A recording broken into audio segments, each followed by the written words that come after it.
নেত্রকোনার কলমাকান্দা উপজেলার হারিগাতি গ্রামে এক চাঞ্চল্যকর চুরির ঘটনা ঘটেছে। চোরেরা একটি দোকানের টিনের চাল কেটে প্রায় ২.৫ লাখ টাকার মালামাল ও নগদ অর্থ লুট করে নিয়ে গেছে।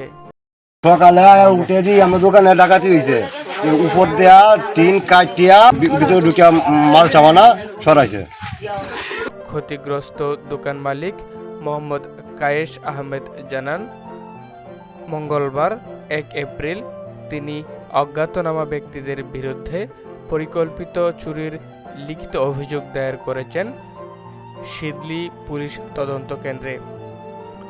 অভিযোগ সূত্রে জানা যায়, গত ৩১ মার্চ রাত ১১টার দিকে দোকান মালিক কায়েস আহমেদ তার দোকান বন্ধ করে বড় ভাই মোহাম্মদ কাউসার আহমেদের সঙ্গে নিজ বাড়িতে চলে যান।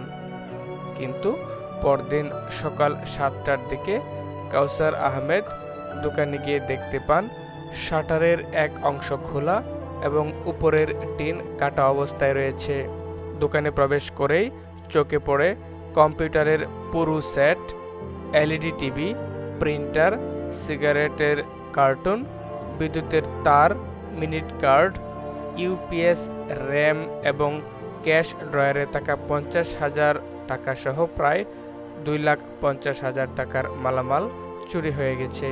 উপরে চালের টিন কাটিয়া উপর থেকে ঢুকিয়া নিচে শাটার খুলিয়া তার ভিতরে যে এলইডি আসিন, টিভি আসিন, এরপরে কি জানি পিজি এগুলো আসিন, এগুলো মানে নিয়ে গেছে আর কি। পিসি কম্পিউটার, একটা কম্পিউটার পিসি, এই কম্পিউটারটা মানে কম্পিউটারটা সহ নিয়ে গেছে। এ বিষয়ে পুলিশ তদন্ত কেন্দ্রের ইনচার্জ মোহাম্মদ আশরাফুল আলম বলেন, আমরা অভিযোগ পেয়েছি এবং দ্রুত তদন্ত কার্যক্রম শুরু করেছি।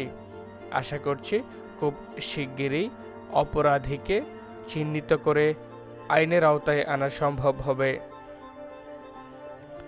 কলমাকান্দায় এ ধরনের চুরির ঘটনায় সচেতন মহলে উদ্বেগের সৃষ্টি করেছে। নিরাপত্তার বিষয়ে আরও বেশি সতর্ক হওয়ার আহ্বান জানিয়েছেন স্থানীয় ব্যবসায়ীরা।